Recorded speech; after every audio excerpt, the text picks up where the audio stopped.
فقرخا فلويو فقرخا فلويو فقرخا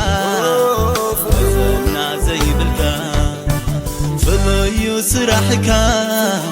فلويو سرحكا فلويو سرحكا أسرار حقا فلويو فقرخا فلويو فقرخا فلويو فقرخا زنا زي بالكا فلويو سرحكا فلويو سرحكا فلويو سرحكا أسرار حقا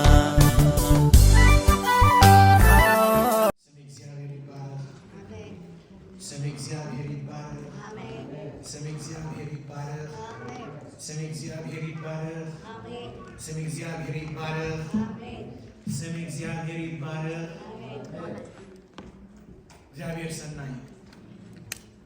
ስም እግዚአብሔር ይባረክ። አሜን። አርስና እንታይና ንጽል ዘለና ተዛረደ አምበር ስቅ አይትበል ኣብዚ ሓለፈ ምክንያት ስቅ ዘየብለና እንታይ ጌርና ርኢና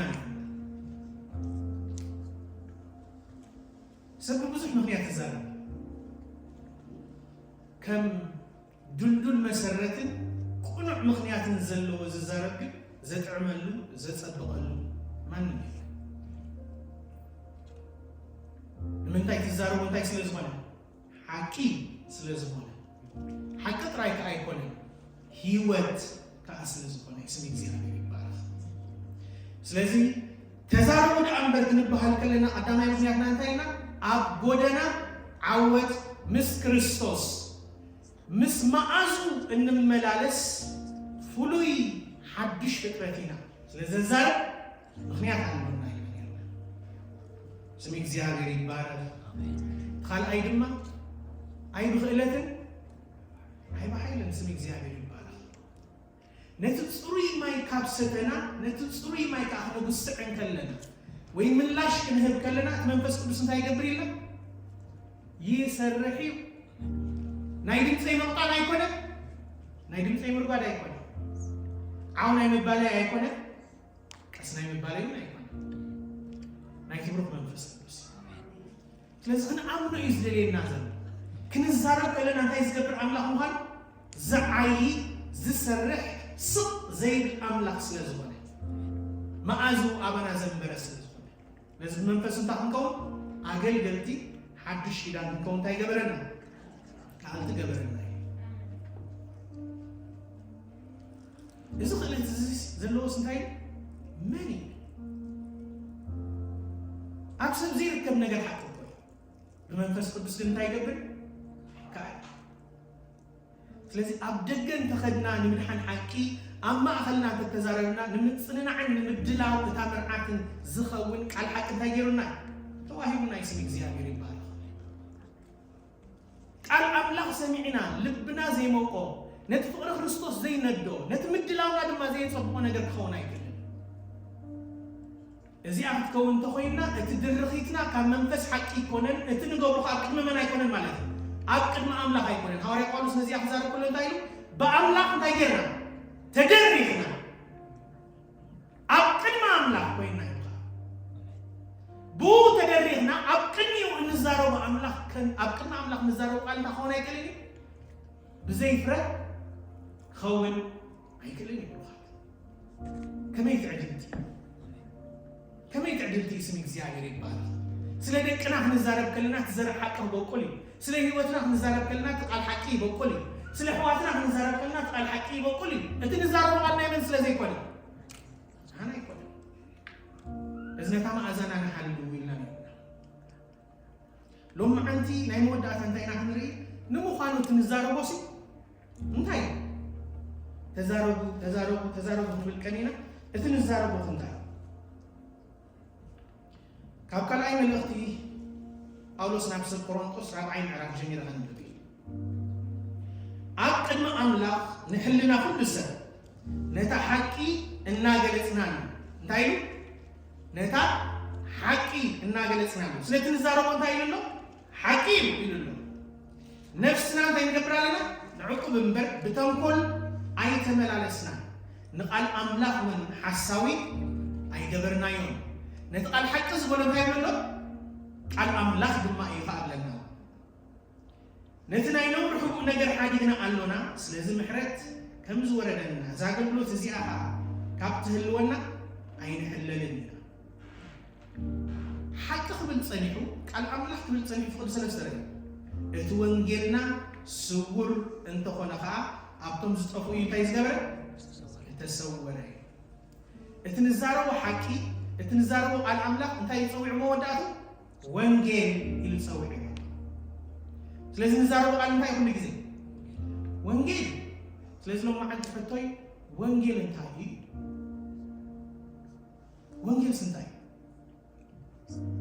وانجل نمساق بحالينا بزح كزي وانجل في الحساب مسموط ساقرعنا نتحزب أبزي أقول تخلنا كن وانجل نزارو بايكوننا النزارة مقنطاي وانجل تعم بسرعة اسمك زيابير يبقى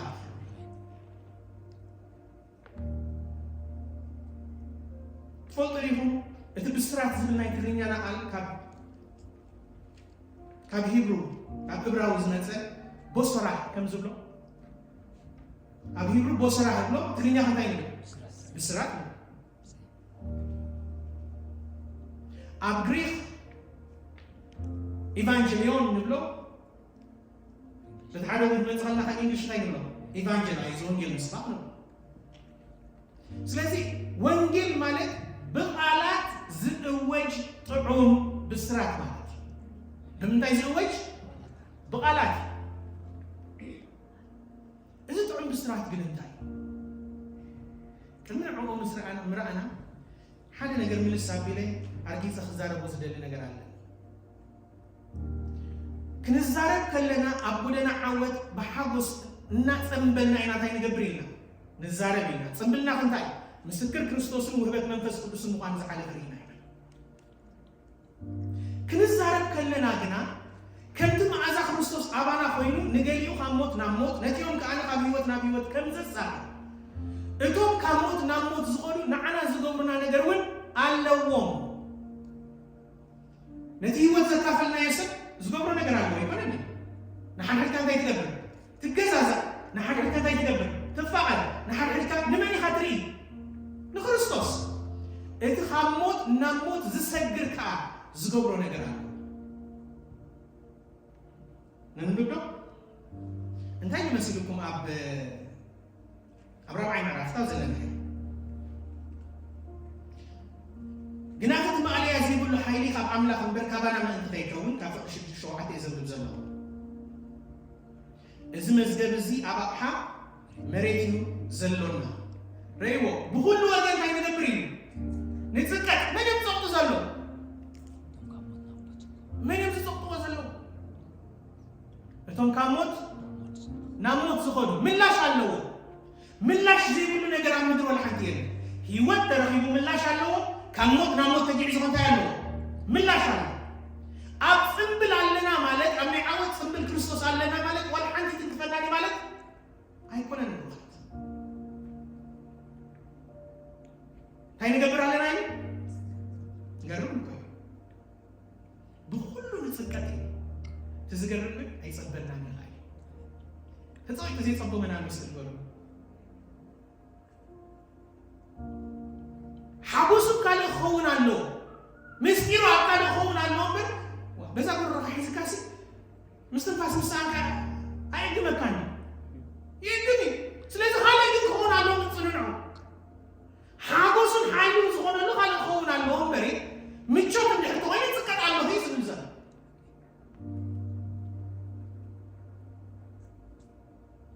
حواري باولوس تأكل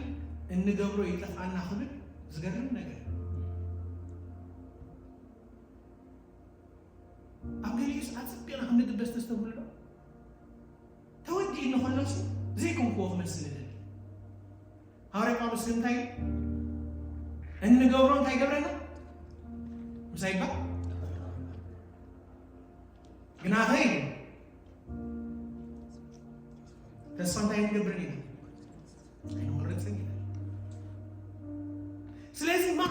ክርስቶስ ክንከውን ከለና ብሓቂ ዝመጽእ ዝወርደና ነገር ኣሎ እዚኦም ብደገ እየ ዝዛረብ ዘለኹ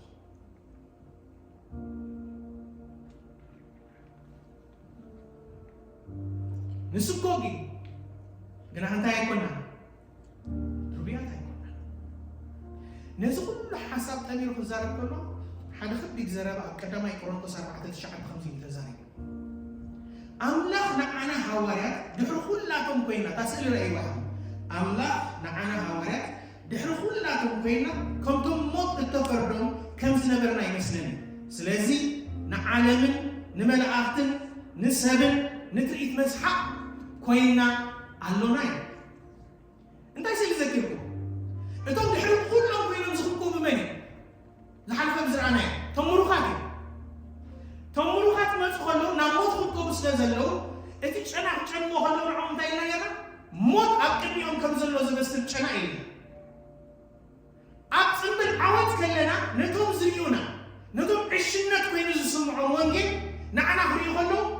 ንሕና ናብ ምንታይ ንክከብ ዘለና እዩ ዝመስሎ ናብ ሞት ስለዚ መሳለቕቲ ይኾኑ ይፀርፉና የባጭውና ይረአይኩም መላእኽቲ እዩ ሰብ ንዓለም እንታይ ኮይናልና ንትርሒቅ መሳዕ ሪኦም ናሲ ናይ ኩልጎም ጀር ብለና ማለት እዩ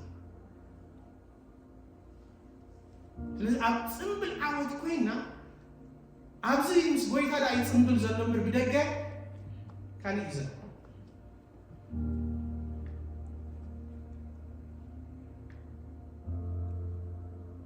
እዚ ኩሉ ክኢልና ክንከይድ ግን ሓደ ምስጢር ክህሉ ኣለዎ እቲ ወንጌል ንብሎ ናይ ብሓቂ እንታይ ምዃኑ ክንፈልጦ ኣለና እንታይ ንሓጎስና ምስጢር ዝገብሮ ንሱ ስለ ዝኾነ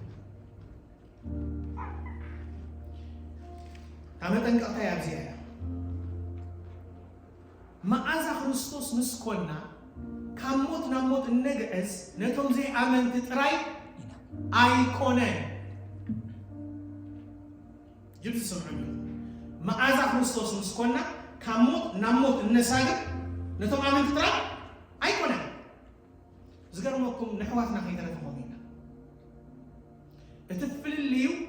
እቲኦም ናይ ጥፍኣት ሞት እዮም እንታይ ዝገብሩ ዝሞቱ ኣብዚ ግና እቲ ብክርስቶስ ዝተዋሃበ ነገር ሙሉእ ሓይሊ ዘይምርካብ ይመፅእ ካበይ ምፂኻዮ ተበልኩኒ ካልኣይ ቆሮንቶስ 7:4 እንዳይመሓስ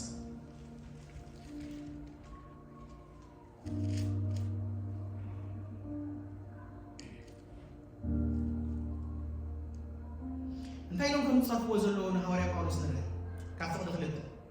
ኣብ ልብኹም ስፍራ እንታይ ይግበሩልና ኣርሕቡልና ንሕና ንሓደ እኳ እንታይ ኣይገበርና ኣይዓመፅናን እንታይ ይብሎ ስለ ዝነበሩ እዩ ዓሚፅና እዮም ዝብልዎ ዘለዎ እቶም ከምኡ ዝብሉ ዘለዎም እዮም ኣሕዋቱ ንሓደ እኳ ኣይጎዳእናን ንሓደ እኳ ኣይተበለፅናሉ እቲ ክስት ሪኦ ኣለኹም ዶ ዓመፀኛ ጎዳኢና ተበላፂና እዮም ዝብሉ ዘለዉ ምሳና ሙማት ብህይወት ምንባርን ኣብ ልብና ከም ዘለኹም ሲ ቅድሚ እዚ ኩሉ ቅድሚ እዚ ኢለ ኣለኹ እሞ እዚ ብላ ኣለኹ ንበይ ንደይንኹም ኣይኮንኩን እዩ ንበይንኹም ክብል ይመስለኒ ፍቕዲ 8 ሕጂ ንውረድ ክሶም ርኢና ኣለና ዘረብኡ ሕጂ ክሰምዑ ኢና ፍቕዲ 8 በታ ደዳቤ ኣግኘኩም እንተኾንኩ እኳ ተጣዒሰ ክነሰይ ኣይጠዓስን እታ ደዳቤ እዚኣ ንግዚኡ ጥራይ እንተኾነ እኳ ከም ዝጓሃየትኩም እርኢ ኣለኹ እሞ ካባና ገለ ጉድኣት ምእንቲ ከይትረኽቡ ከም ፍቓድ ኣምላኽ ኢኹም ዝጓሃኹም ንንስሓ ስለ ዝጓሃኹም እምበር ሕጂ ስለ ዝጓሃኹም ኣይኮንኩን ዝሕጎስ ዘለኹ ማለት ጓሂ ከም ፍቓድ ኣምላኽ ሲ ንምድሓን ዝኸውን ዘይትጠዓሰሉ ንስሓ ይምፅእ ጓሂ ዓለም ግና ሞት እዩ ዘምፅእ ሓቀኛ መዓዛ ክርስቶስ ክንከውን ከለና ብቓል ሓቂ ንሓድሕድና ክንገናናሕ ከለና ብቓል ሓቂ ንሓድሕድና ክንመዓዓድ ከለና ብቓል ሓቂ ንሓና ክንዘራረብ ከለና ልብና ብግርህነት ነቲ ቓል ሓቂ ንቕበሎ ንድሕር ኮይና مأزا اللو اسم مأزا زمنتا يقولو نمدحان زخون انتا نسحاي انت زي كوينو بن قوهي زفترين نمتا قوها علمي عالم كنت قوهيو عينات انتاي مالتي قوهي مالت سبقرون تساي قوهي نجيب بحواري بروس انتا قوهي تقدامي تزقوهي لو قوهي دنك فقاد عملاق نينيرا هنا برد دحري بن كبيد رزين دبدابة صحيف مستدد اللهم قنا نمدحان زخون نسحب ببنتاي جب بس قال حق نسمع خلنا تتنجي أنا تاني قبل نسمع فللي يخلق لكم انت إذا موت أبا من تري إذا دبدابة مستدد اللهم إتي قوها خمتو قد أملاق فللي يخلقكم بمسنعنا قوها خمتو قد أملاق أفتاد أسترينا نجيزي لمن تايلو نجيزي تسكين كان تاي تدبرنيها كنت الزاورة يتنبرنيها زابو هاي إنا نجر علاتات صبصب تهاليو نمنينا كم تتشلل نجزا رأسنا وها أملاك فتسيمو نجيزي ودعمر ننويه أي كيدي كلا إنتايلو ننسحان من حاني زخواني سالسايكا ساعات أمسي الكوبي سميك زي عميري بارا وها كم علم تخويني قد ساعات انتاي قبل يقتل ناي بوي كان نجر ساعات يمسك إذا كنت يقبل ساعات قتل كندي من بتراي زي مسالكوني كندي من بتراي زي قبركم زي مسالكم من بتراي مالك نتحكي نجر تقبل كلها مالك كم زي كجزاء الإسلام كلها وها علم كنت يمسك جزاء الإسلام من صداع يمسك أنسى وها فقد كريستوس فرحات يمسك نافعوت يمسك قناعات يمسك إلنا بنت صاروا فعالتي كورا دفرت አይግባ አንኒ መባል ካየምጽ ለዚህ ማአዛና ነሐልዎ ክንቀበል ከለና ታንገበል ከለና ክንህብ ከለና ክንዛር ከለና ስለዚህ አብዙ ወደና ዓወት ዝክሳዕ ዘለና ማአዛ ክርስቶስ ነቶም ብደገ ዘለው ካሞት ናሞት ነቶም ልባቶም ተገዝረ ድማ ካብ ህይወትና ህይወት ነስግር ከለና نحل حنا خي ترفع يتسلونا أتفق يتسلونا لازم هيوتنا جوها خم فقد عملا خينا نجزلنا ويس جوها على يزلنا أكل ما عملا خم فتاش كليم إذا خابونا اتنزار هو وينجيلي ويل وينجيل متاعي كابولي كده بنجمع بزح كذي سنتاي مسلوي ወንጌል አባክሽ ኪዳን ዝመጸ ብስራት ይዝመስ ወንጌል ግን ካማዓሰም ቅድመ ምስራት ሓለም ሸሚሪን ካብዘ ፍጥረት ካ በብቁሩብ እግዚአብሔር ብርሃን እንዳሃበ እንታይ ገይሮ እናዕበዮ መወዳእት ክርስቶስ አይገይሮ ገሊጽ ኣብዘ ፍጥረት ንኣብነት 3:15 ድሕሪና ኣብ መንጎ ታሰበይትን ኣብ መንጎ እቲ ተመንን ጽልእኽ ተክል ኮነሪ እግዚአብሔር አምላክ ፍቅሪ ትዝገርም ግን ኣብዚያ ግን እንታይ ትርኢ ጽልኢ አሞንጎኻን አሞንጎ ዛሰበይትን አሞንጎ ዘርእኻን አሞንጎ ዘርአንካ እንታይ ይገብር ኣለኹ ጽልኢ እተክል ኣለኹ ትፈልጡ ዲኹም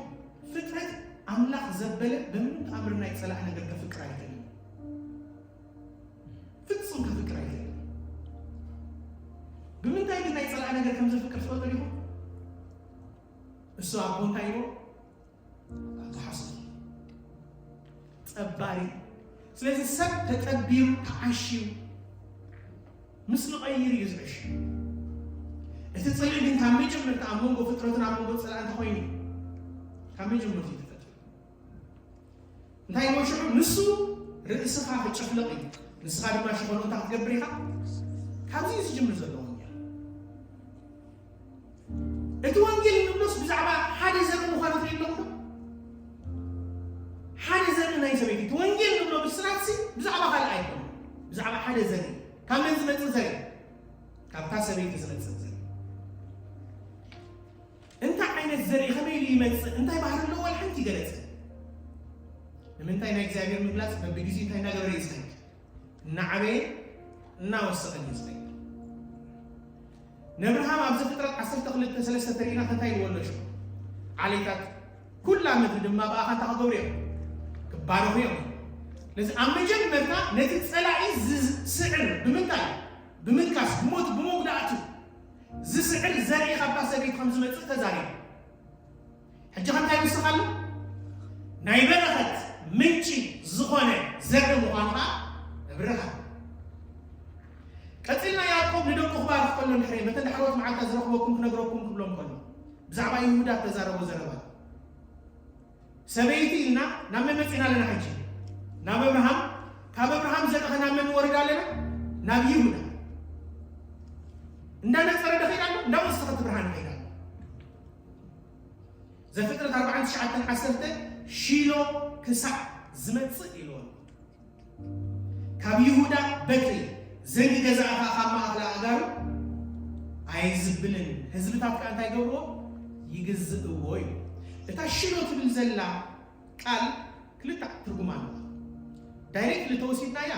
ፍጹም ዕረፍትን ሰላምን ማለት ነው እቲ ፍጹም ዕረፍትን ሰላምን ክሳዕ ዝመጽእ ላ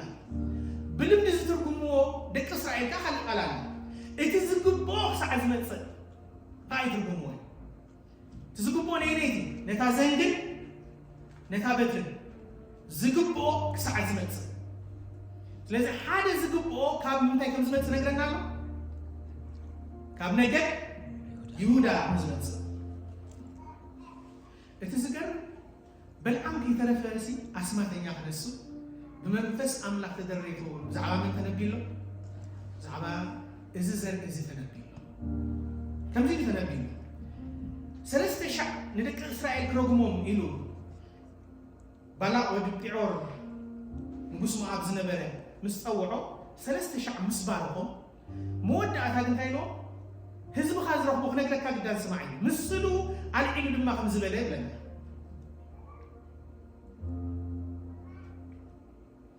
እሪ ኣለኹ ሕጂ ኣይኮነን እጥምት ኣለኹ ግና ከቀረባ ኣይኮነን ካብ ያዕቆብ ኮኸብ ይወፅእ ካብ እስራኤል በትሪ መንግስቲ ትትንስእ ንሳ ንመሳፍንቲ ሞዓብ ትወቕዖም ንኹሎም ደቂ መዕገርገርቲ ትጭፍልቆም ዳይሬክትሊ ወይ ከዓ ኢሚዲየት ፍጻመ ናይዛ ትንቢት እዚኣ መን ያትፈጽም ኣብ ዳዊት ካልኣይ ሳሙኤል ኣለና ካልኣይ ሳሙኤል 8 ንጉስ ዳዊት ንሞዓብ እንታይ ከም ዝገበራ ነገርና ከምዚ ሰዓራ ነገርና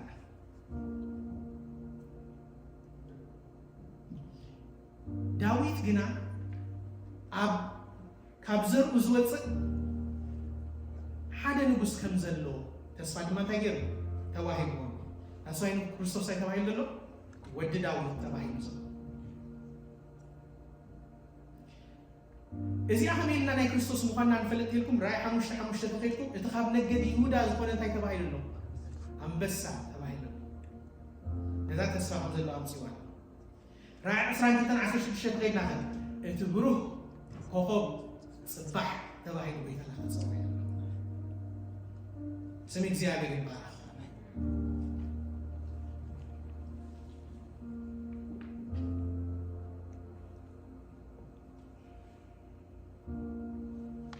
ትንቢት ኢሳይያስ 42 ተኸይድና ካህና ምዝም ተጻሒፉ ክሳብ ሕጂ ዘርኢ ንጉስ እንዳበልና ኸይድና ጸኒሕና ትንቢት ኢሳይያስ 42 እቱ ምስ በልና ባሪያ እዩ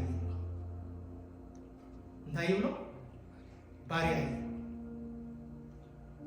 እነሆ ዝድግፎ ባሪያ እዩ ሕሩየ ነፍሰይ ብውባህ ዝብላ መንፈሰይ ኣብ ልዕሊኡ ኣሕዲረ ኣለሁ ንሱ ነህዛብ ፍትሒ ከውፅእ ኣለሁ ፍትሒ ብሓቂ የውፅእ ፍትሒ ኣብ ምድሪ ክሳዕ ዝምስርት ሓይሉ ኣይሓምቐን ኣይሕለልን ደሴታት ከዓ ሕጉ ክፅበያ እየ ንጉስ ምዃኑ ፍትሒ ዘውፅእ ምዃኑ ባሪያ ኣምላኽ ምዃኑ የርእየና ዳንኤል ተኸይድና ከዓኒ ብራእለይቲ ሸውዓይ ምዕራፍ እጥምት ነበርኩ እነሆ ወዲ ሰብ ዝመስል ብደበና ሰማይ መጽእ ነበረ ናብ ጥንታዊ ዝመዓልታቱ ድማ በጽሐ ናብ ቅድሚኡ እውን ኣቕረቡ ኩላቶም ኣህዛብን ወገን ቋንቋታትን ከገልግልዎስ ግዝኣቱን ክብርን መንግስትን ንዕቁ ተዋሃበ ግዝኣቱ ዘይሓልፍ ዘለዓለማዊ ግዝኣት እዩ መንግስቱ እውን ከቶ ኣይክተፍእን እያ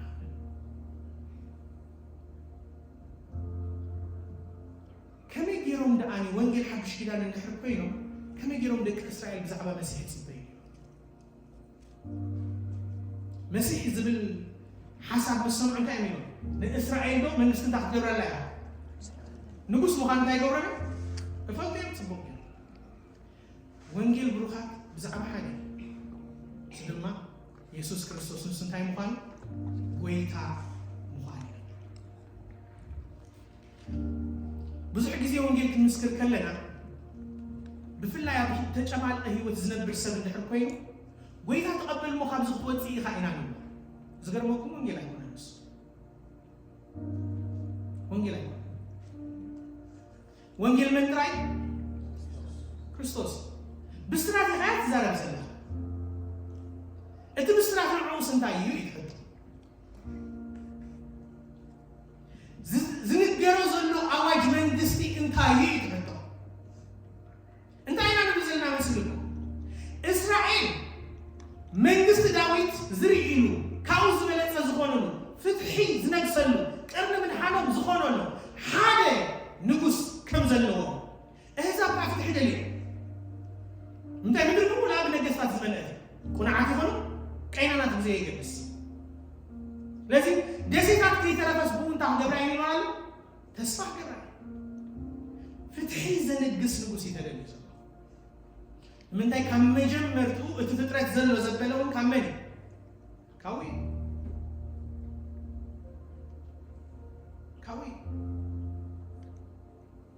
ናቱ ድማ እንታይ ዝብል ዘሎ ሓቀኛ ንጉስ ጽባሕ ንግሆ ንሰማይ ንምድሪ ኣብኡ ዘሎ መልኣተን ዝፈርድ መን ኢየሱስ ክርስቶስ እዩ ኢና ንብል ዘለና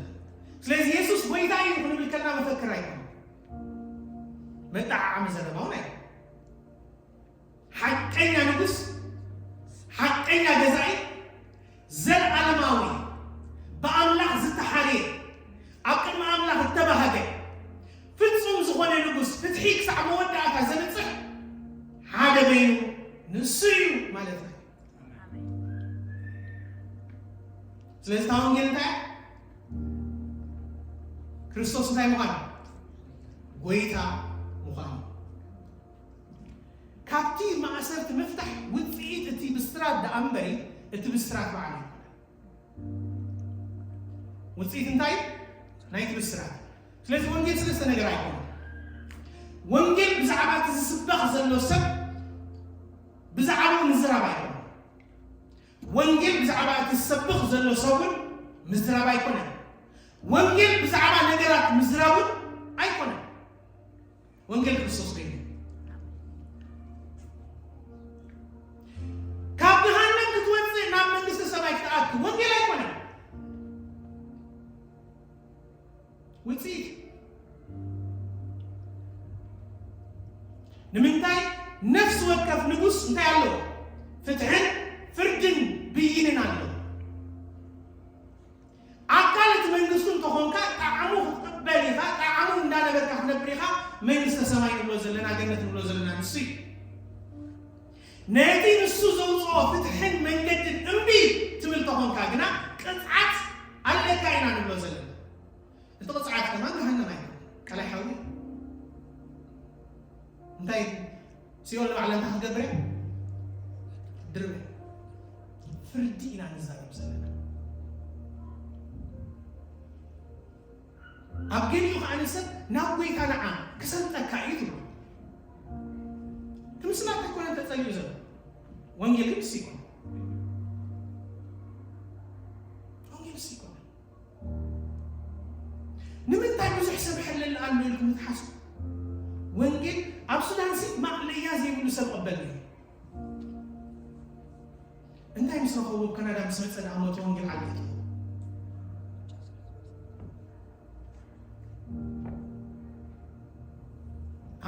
እግዚአብሔር ረድኤት እንደሊና ሁላ ራሃት ጥሪ ወንጌል ክንነግር ካተሰማይና ክርስቶስ እንታይ ግብሮ ኢና ንብዘና ጎይታ ህይወትና ንግብር ንክርስቶስ ጎይታ ህይወትካ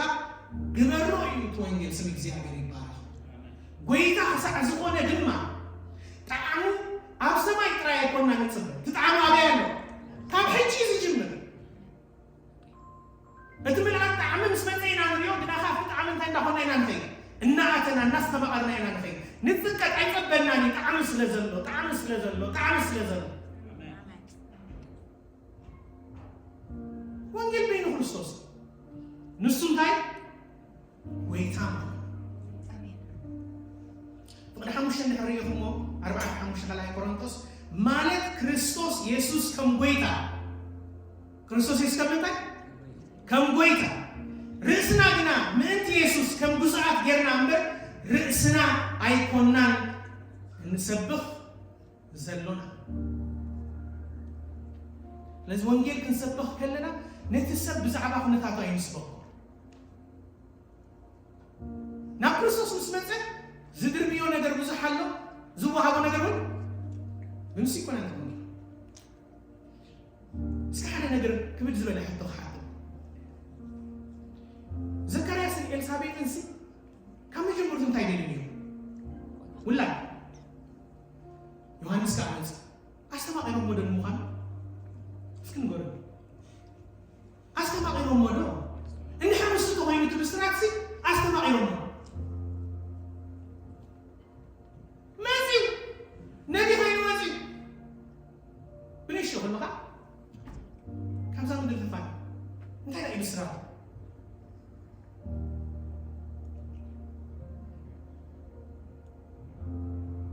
ወለዲ ሲምሶን ከንታይ እዮም ክበሃል ኣብዚ ብስራት ኣይንበል ልብና ከይንወድ ብስራት እንዲ እቲ ተቐበልኩሞ ዝተቐበልክዎም ጎይታ ሓቂ ንሱ እንታይ ና ንዓና መድሕንና ቀርኒ ምድሓንና በይነ ጎይታና ንሱ እዚ ኣያታ ብስራት ካል ብስራት ሓንቲ ኣብ ጎይታስ ኣብ መፅሓፍ ቅዱስ እስክሕሰቡ ብዙሓት ናይ እግዚኣብሔር ቃል ተስፋ ብትንቢት ዝተዋሃቦም እሞ እቲ ቃል ተስፋ መወዳእቱ ናብ መን እዩ ዘሪኦም መሲልኩም ናብ ክርስቶስ እዩ ዝኸይድ ሳሙኤል ተወሊዱ እሱ ደይኮነ ልማልኣ ነይሩ ረኺባቶ ድያ ንሳሙኤል እሱ ይኮነ ናቱ ብስራት እሱ ይኮነ ብስራት ክርስቶስ ኢየሱስ ከምንታይ ከም ጎይታ ህይወትና ምዃኑ እቲ ሓቀኛ ንጉስ በይኑ ምዃኑ ጽባሕ ንግሆ ዝፈርድ ኣብ መንጎ ምዉታትን ህያዋን እንታይ ዝገብር ዝፈርድ ብሩኽ ኮኸብ ጽባሕ ሰብ ርእይዎ ተስፋ ዝገብረሉ ኣልዓዛር ተስኢልና ብዙሕ ንዝምር ኢና ኣይሞተን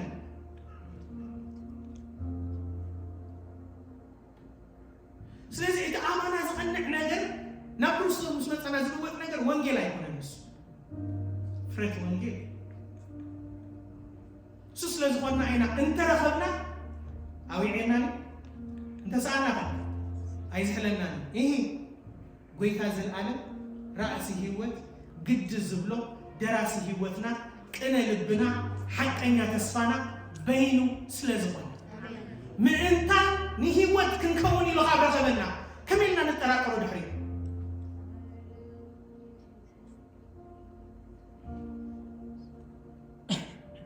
ለዚ ንሰብ ወንጌል ክምስረት ኣለኹና እንታይ ኢና ንብል ዘለና ሓቀኛ ንጉስ ይመፅእ ኣሎ ገዛእ ርእስኻ ኣብዝእ ሕጂ ናብ ፍርድን ኩነኔ እንታ ከይገበርካ ከለኻ ከይበፅሕካ ከለኻ ኣይናይ ንጉስ እዩ ዘይግዝእዎ ዘይቀፅዕ ስንገሩ እቶም ኣብ ውሽጡ ዝኣተና ከዓኒ ንዑ ኢና ንብል ዘለና ኢየሱስ ጎይታ እየ ንብል ከለና ዝግዛእ ኣንደበት ህይወት ሓቐናና ኣለኒ ኢና ንብል ዘለና ንሓቂ ዶ ንግዝእ ኣለና ወንጌል ንሱ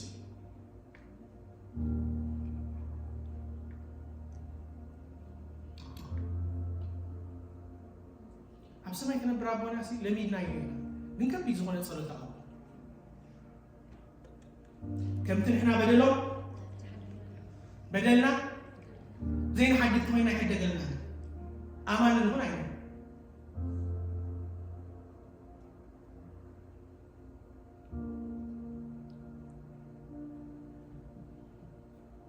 كسام عسل سلام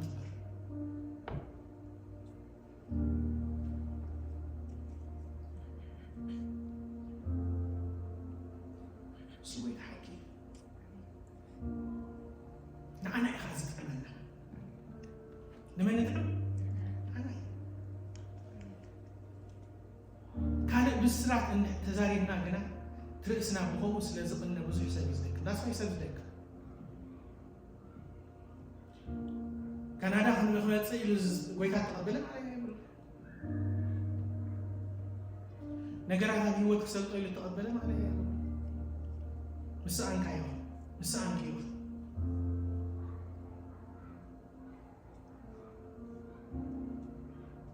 توانجين تمالن لومن نسون زل على بياو زل برمين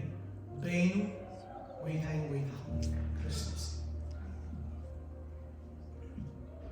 تبعت عن الناس من زيادة تبعت عن هاوري قولوا سنتين بسيبكم حالة خمسة زيادة مزلوبة الناك حمناس نمعدي يهم النقلي شاب شيء معرف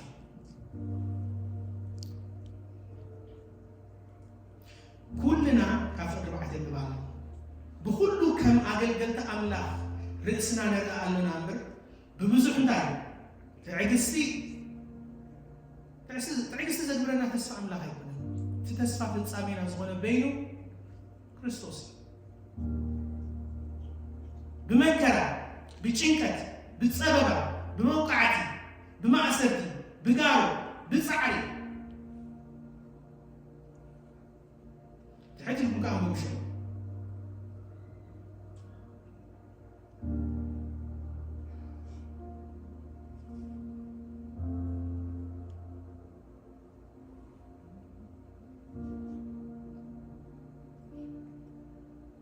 كافر شو عدنا لكم بقال حكي بسلطان أملاك بتصوات صدقي بيمانة سجام بخبرن حسراني بخفاء ورن صبوق ورن كم مسحتي بنا خسب حكينا كم زي تفلقنا بنا خسب بيقرنتينا كم زموتنا النوغنا كم قصعات كم قهيات بنا كل سحب بساتنا كم دخاتات مسحات بنا نتسبوينا كل ناس حنت خمسة كل خوينا تين قبران نرال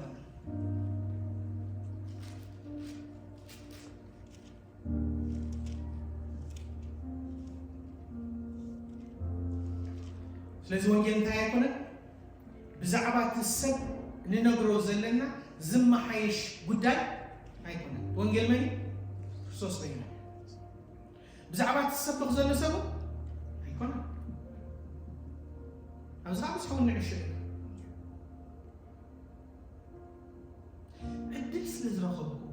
تسقى سلز بزحني بزعبا جزاء سين تجري نعيش جدا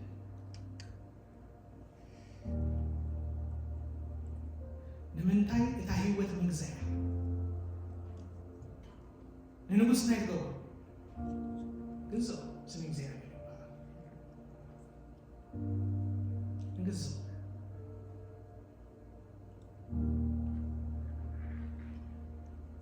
سوسن زماني هورا بولس جزاء سنان هاي جبرناكم لين أي سبقنا لكم هاي مالتي نجزاء سناسي هاي زبها بروف كن جبر زك على سنة روح كيف منم عادي إنت ما أزاي مسرح سرح هاي نكبره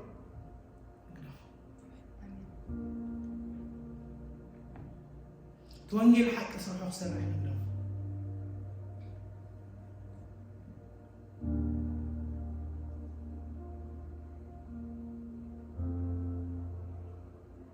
كورنثوس 14 شي زبلو نطقم حاجه ንጉድኣት ካልእ እንታይ ነበር እዩ ኣይትንፍሑ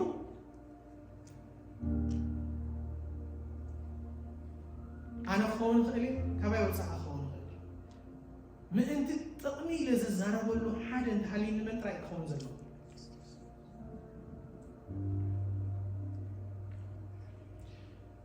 በዚኣ ገይረ ክትጥልይ ሓሳበይ ክርስቶስ ወንጌል ተኮይኑ ደኣሞ ሞትን ትንሳኤን ህይወትን ዕርገትን ክርስቶስ ምዝ ወንጌል ከመይ ገይሩ ይተሓሓዝ ኣካል ወንጌል ስለ ዝኾነ ክርስቶስ ክንብል ከለና እንታይ ማለት ነው ንሱን ስሩሑን ማለት እዩ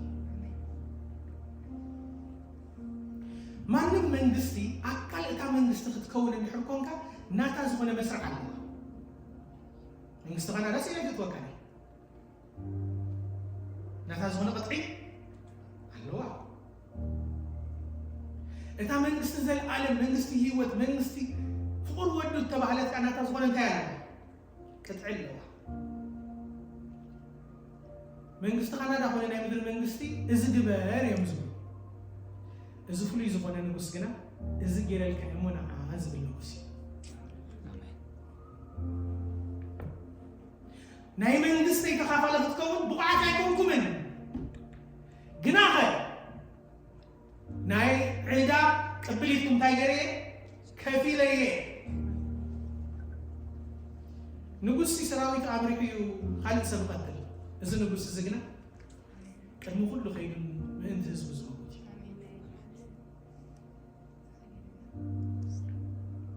ስለዚ እታ ሞቱን ትንሳኤውን ዕርገቱን ደገ ናይ ወንጌል ብስራት እዝን ሓደ ሰብ ብሞትን ትንሳኤን ዕርገትን ክርስቶስ እመን ክንብል ከለና እንታይና ንብል ዘለና ተኻፋሊ እዚ መንግስቲ ክትከውን እሞ ገዛ ርእስኻ ንክርስቶስ ድማ ምእንታን ክተግዝእ እታ መንገዲ ነይት እያ እዚያ ኢና ንብል ዘለና ብኻልእ መንገዲ ናብዛ መንግስቲ እንታይ ይገብርን ኢኻ ተኻፋሊ ክትከውን ኣይትኽእልን ኢኻ እዚ ግን ብዙሕ ግዜ ንዘይድሓኑ ጥራይ እዩ ዝመስለና ምስ ድሓና ዘይንግዛእ እንተኮይና እኮ ካብቶም ዘይድሓኑ ብምንታይ ንፍል ንገሩ ንስ ምእንቲ ሰብ ኢልና ይኮና ንኮነ ግዛእ ምእንቲ ትዘፍከረና ፍቅሪ ድማ ባና ዘፍሰሰ ጀማርን ደምዳምን እምነትና ዝኾነ ተስፋ ምጽኣትና ባህጊ ልብና ብዘይንገር ሓጎስ ክትሕጎስ ኢኹም እተባህለልና ምእንቲ ኢልና ኢና ንብሎ እንታይ ተስፋና መን ብስራትና መን ኣሕዋተይ ውፅኢት እዩ ማሕበር ውፅኢት እያ እምበር ወንጌል ኣይኮነት ወንጌል በይኑ ንሱ ንዕኡ ዝኸውን ህይወት ምህላዊ ወንጌል ራእይ ዮሃንስ እንድሕር ኬድና መወዳእታ ራእይ እቲ ሓዳሽ ምድሪ ፀሓይ የብላ ፀሓያ ምን ይለዋል ኣይገርምን ዶ ንጎት ሰብ ስላ ስንተይና ንርኢ ብርሃን ጭራእና ምሽ ንርኢ ኣብዛ ዓለም እዚ ኣብ ብር ምስ በልካስ መን ኢኻ ትርኢ እስኻ ዘይትዝከረሉ እቲ ቀንዲ ቀንዲ ዝኾነሉ እቲ ዋና ዋና ዝኾነሉ ስም እግዚኣብሔር ይባላል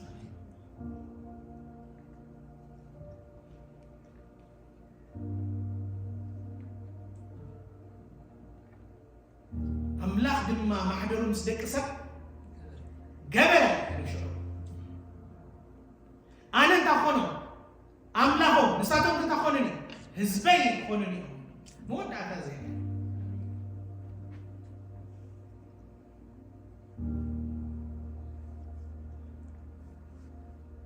ለዚ ንገዛእ ርእስና ወንጌል ንዛረብ ምስ ኣሕዋትና ወንጌል ንዛረብ ኣብ ደገ እውን ካልእ ዘረባ ትረፈና ንምንታይ ፀብፃብ መሃቡን ፅባሕ ንጎንታ ከይገብረና ናሃበይ ይተርፍ ብልበይ ስዛረቦ ተሓቢኤ ስዛረቦ ቁኑዕ መሲልኒ ስዛረቦ ክርስቶስ ክሳዕ ዘይብሉ ትርጉም እዩ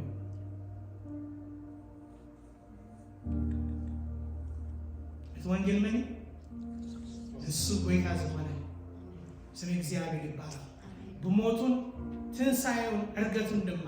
ኣብ የማን ኣምላኽ ተቐሚጡ ሞገስ ክንረክብ ምእንታን ንሱ እንታይ ዝገበረና ሰማያት ሰወረና ስለ እግዚአብሔር ይባላል።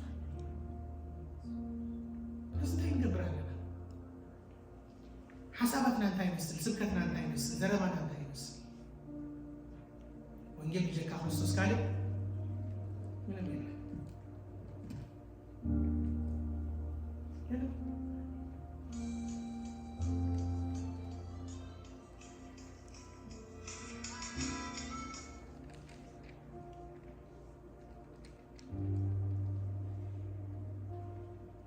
ብዛዕባኡ